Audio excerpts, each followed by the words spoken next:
একটা প্রথা হয়ে গেছে। আমরা চেষ্টা করছি শরীরের গতি অনুযায়ী পড়বেন, না পড়লে বসে পড়তে পারেন, তবে চেয়ারে বসে পড়া প্রমাণ করা যায় না। চেয়ারে বসে পড়লে সলাত হয়ে যাবে। আল্লাহুম্মা সাল্লি আলাইহি আল্লাহুম্মা বারিক আলাইহি বারাকাল্লাহু ফি আহলিকা ওয়া মালিকা। যে বইগুলি সম্ভবত স্টেজের কোন দিকে আছে জানি না, সবাই ডান পাশে আছে, সবাই নিয়ে যাবেন, নইলে আপনাদের ডান দিকে আর আমার বাম দিকে। মাসিক আল ইতিসাম পত্রিকা ছেড়ে কেউ যাবেন না।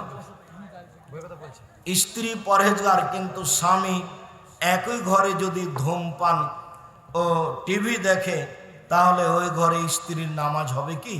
টিভি চলাকালীন পড়া যাবে না, টিভি বন্ধ করে সালাত আদায় করতে হবে।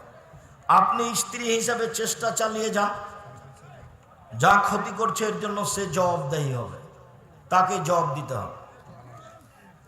জনৈক আলেম সৌদি আরবে গিয়ে জান্নাতের সুগন্ধি পেয়েছেন। এগুলো সব মিথ্যা। জান্নাতের সুগন্ধি পাবে, ধর্ম পাগল হয়ে গেছে নাকি? জান্নাতের সুগন্ধি পাবে, অহেতুক মিথ্যা কথা, ধর্মকে বিকৃত করায় না। কি ফুটবল বিশ্বকাপের জার্সি পরে সালাত পড়লে সালাত কবুল হবে কি? সালাত কবুল হবে। এটা হলো ইহুদি খ্রিস্টানদের নীতি। ও কখন কখন ইহুদি খ্রিস্টান হয়ে গেছে নিজেই বুঝেন। অতএব পেশাব করে দেওয়া দরকার। তোমার মাথার চুল যে উপরে আছে এরকম ভাবে চতুর্দিক ছাটা আছে, তুমি কখন যে ইহুদি খ্রিস্টান হয়ে গেছো?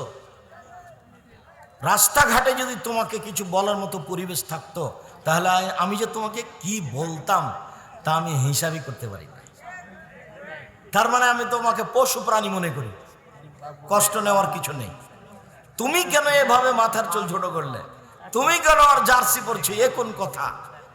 ওতে পেশাব করে দিতে হবে। ঘৃণিত জিনিস ইহুদি খ্রিস্টানের নীতি। কোরআন তেলাওয়াতের সময় সিজদা আসলে ও শুকরিয়া সিজদা দিতে চাইলে আল্লাহ আকবার বলে সিজদা দিব, নাকি উঠার সময় আল্লাহ আকবার বলেই যাবেন, আল্লাহ আকবার বলে উঠবেন?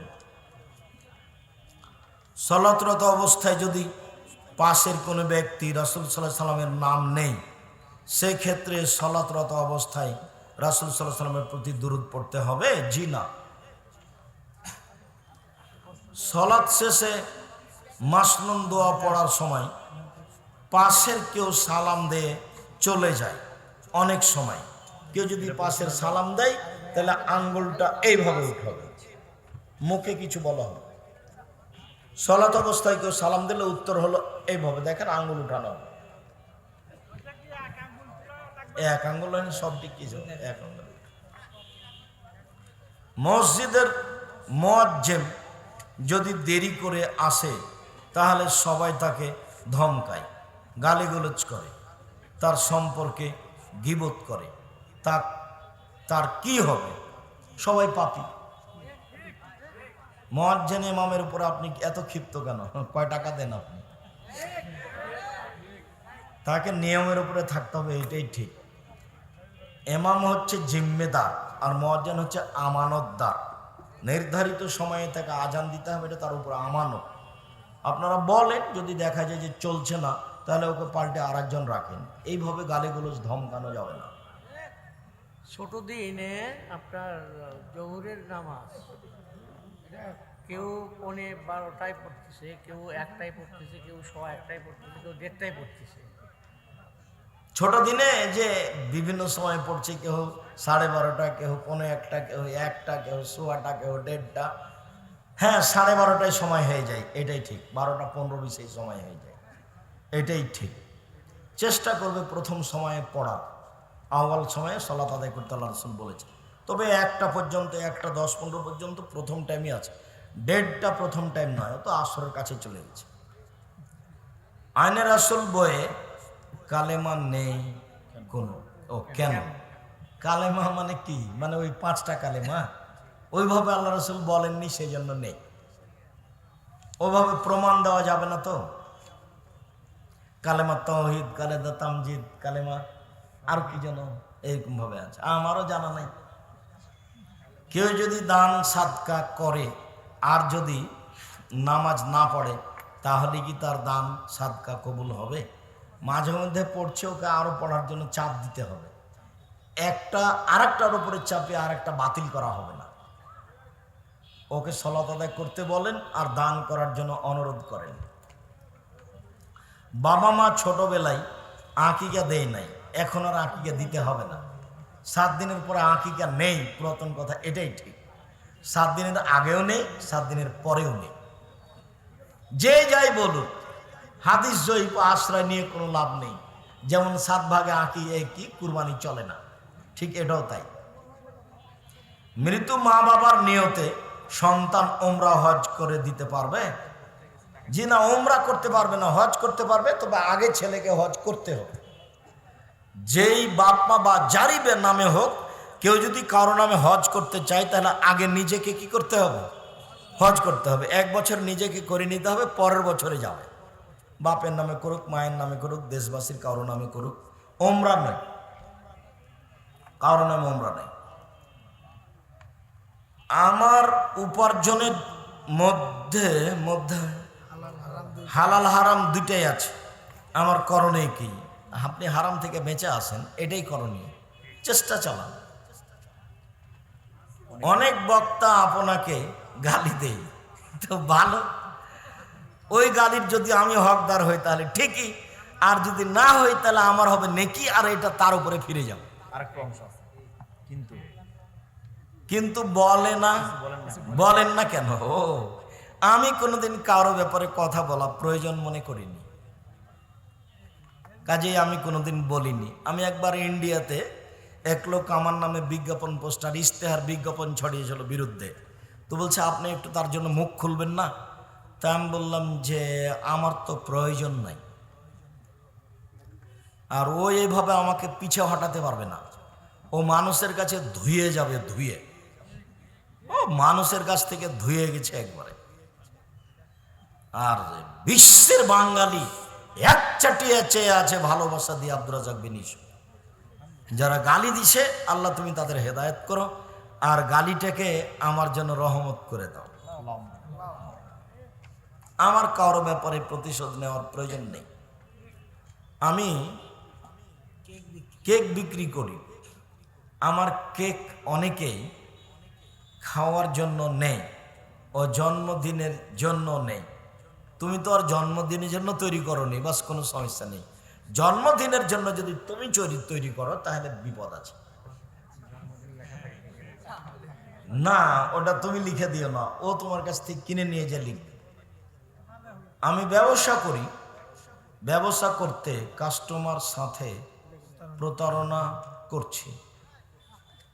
যাদের সাথে প্রতারণা করছি তাদের সাথে আর দেখা হয় না, এই জন্যই প্রতারণা করা হবে না।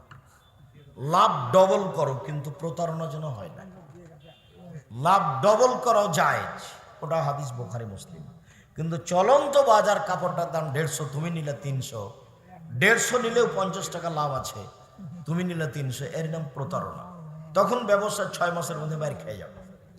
আমি অনেকদিন বলে থাকি যে বায়তুল মোকাররম ঢাকাতে মসজিদের চতুর্দিকে সবাই কাপড় বিক্রি করে, তো একজন বলে পাঞ্জাবি আর আরেকজন বলে 3000, মানে পাঞ্জাবির দাম 3000। তো ওরা সারাদিনে সন্ধ্যা পর্যন্ত অনেক পাঞ্জাবি বিক্রি করেছে। এখন বাড়ি যাচ্ছে আর খুব গল্প করছে আর চা খাচ্ছে, গল্প করছে। 3 মাস পরে দেখবেন লোকটাও নয়, দোকানও নয়। ও কোথায় হারিয়ে গেছে? প্রতারণাতে ব্যবসা করবেন না। বইগুলি সবাই নিয়ে যাবেন, স্টেজের বাম পাশে কেউ খালি যাবেন না, অন্তত মাসিক আল ইতিসাম পত্রিকা।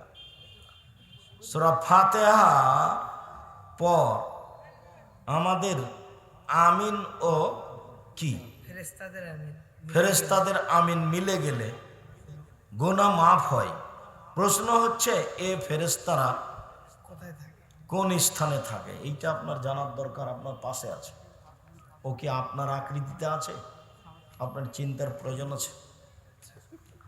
আসসালামু আলাইকুম শায়েখ, আমি একজন গাড়ি চালক। সালাতের সময় হলে আমি কি গাড়ি চালানো অবস্থায় কি সালাত আদায় করব? না, ফরজ সালাত আপনি গাড়ি থামিয়ে আদায় করেন। নফল সালাত চালানো অবস্থায় করতে পারেন, নিরুপায় সেটা ভিন্ন কথা, তবে গাড়ি থামিয়ে ফরজ সালাত নেমে আদায় করবেন। শীতের রাতের কিছু আমল শিখিয়ে দেন।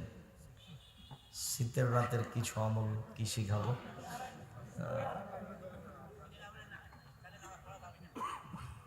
জি, শীতের দিনে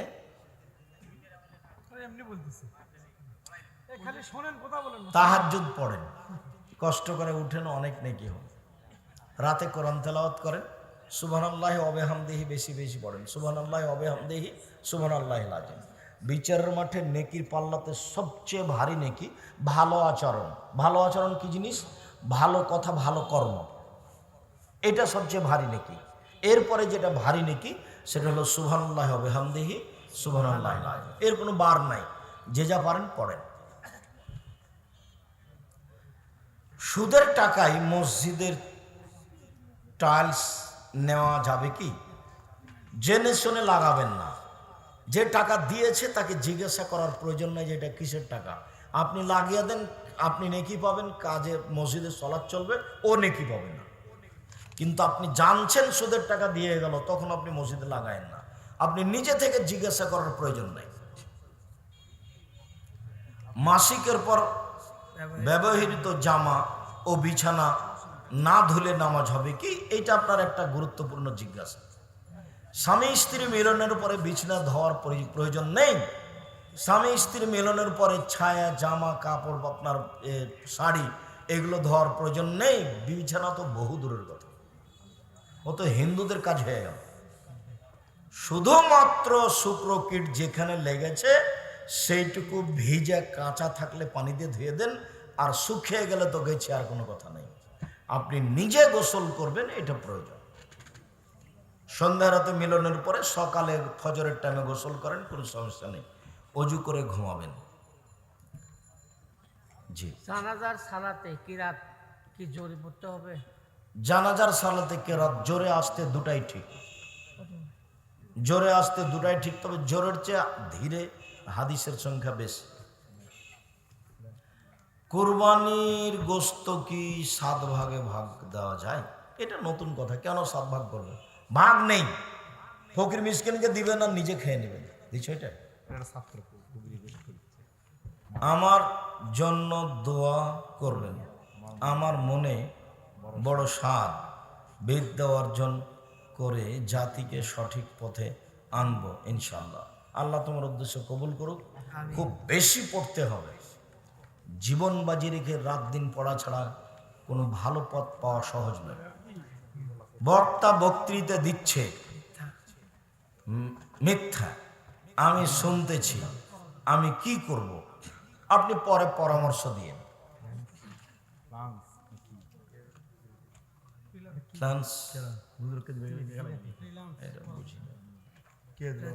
শুকরিয়া, জাযাকুমুল্লাহ খাইর। আপনারা দিনী ভাই বোন দূর দূরান্ত থেকে আমাদের বালিয়াদিঘি কওমি মাদ্রাসার জালসায় উপস্থিত হয়েছেন, আপনাদের আমরা আন্তরিকভাবে শুকরিয়া আদায় করি। তখন তার পাপগুলি এভাবে ঝরতে থাকে। আয়েশা রাদিয়াল্লাহু তাআলা আনহা বলেন যে রাসূলের গায়ে প্রচন্ড জ্বর ব্যথা দেখার পূর্ব পর্যন্ত আমি ভাবতাম যে মানুষ পাপ করলে মানুষের অসুখ বিসুখ হয় বেশি, কিন্তু রাসূল কি পাপ করলেন, তার গায়ে এত জ্বর, আমার উরু রানের উপরে তিনি বসে শুয়ে আছেন। তিনি বলছেন মাতা রাসূলুল্লাহ সাল্লাল্লাহু আলাইহি ওয়াসাল্লাম বাইনা হাকেনাতি ও জাকেনাতি, আল্লাহর নবী দুনিয়া থেকে চলে গেছেন, আমার চিবুক এবং বুকের মাঝে থেকে আমার কোলে ছিলেন, আমার থুতনির সাথে মাথা লেগেছিল, চিবুক এবং বুকের মাঝে থেকে তিনি দুনিয়া থেকে চলে গেছেন।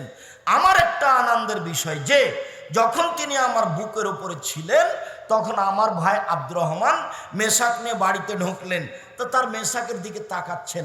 তা আমি বললাম মেশাক নেবেন? তখন একটু ইশারা করে বললেন হ্যাঁ, আমি একটা মেশাকের ব্যবস্থা করে আমি নিচে দাঁতে চাবিয়ে আল্লাহ রসুলকে দিলাম। আল্লাহ রসুল মেশাকটা দাঁতে ঘষতে লাগলেন। আমি খুব খুশি হলাম এই জন্য যে আমার থুথু রাসূলের থুথুর সাথে মিশে গেল জীবনের শেষকালে, আমার থুথু রাসূলের থুথুর সাথে মিশে গেল শেষকালে। আমি আল্লাহ রসুলের কাছে দিকে তাকিয়ে আছি, আমার কোলের উপরে আছে, সামনে একটা বাটি আছে, বাটিতে পানি আছে, তিনি বারবার বাটিতে হাত দিচ্ছেন, দিয়ে পানিতে হাতটা ভিজে নিয়ে মুখের এভাবে বোলাচ্ছেন, মানে গায়ের জ্বর একটু কমানোর চেষ্টা করছেন। শেষবারের মতো তিনি হাতটা বাটিতে ঢুকিয়ে নিয়ে আসতে চাইলেন মুখের দিকে, কিন্তু এভাবে আস্তে আস্তে আস্তে আস্তে মুখ পর্যন্ত আসলো না। হাতটা যখন নিচে পড়ে গেল তখন তিনি বললেন, আল্লাহুম্মা গফিরনি ওয়ারহামনি ওয়ালহিকনি বিরফিকিল আলা, আল্লাহ তুমি আমাকে ক্ষমা করো, আমার প্রতি দয়া করো, উপরে যারা সম্মানী নবী রাসূল সালেহ সিদ্দিক সোহদা ওদের সাথে আমাকে মিলিয়ে দাও। এই কথা শেষ, দুনিয়া থেকে শেষ। সম্মানিত দিনী ভাই বোন, আমরা আলোচনার শেষের দিকে এসে আপনার কাছে জরুরি কয়েকটি কথা, যে কথাটি প্রথমে বলেছিলাম, দান সবাই করেছেন এই কথা আমি জানছি। আপনার বসে থাকার উপরে আমি খুবই খুশি, আপনাকে আমি অন্তর থেকে ভালোবাসি, খুব বেশি ভালোবাসি। বালিয়াদিঘির এলাকার লোক, গ্রামের লোক, বড় পাথারের লোক হিসেবে আরও ভালোবাসি। আমার বক্তৃতার জন্মের এলাকার লোক, সেই জন্য আপনাদেরকে আরও ভালোবাসি। আমি এই ভালোবাসার খাতিরে দু তিনটে কথা বলছি। তার একটা কথা হলো এই যে খালি হাতে কেউ যাবেন না 10 টাকা, 50 টাকা, 200 টাকা না দিয়ে।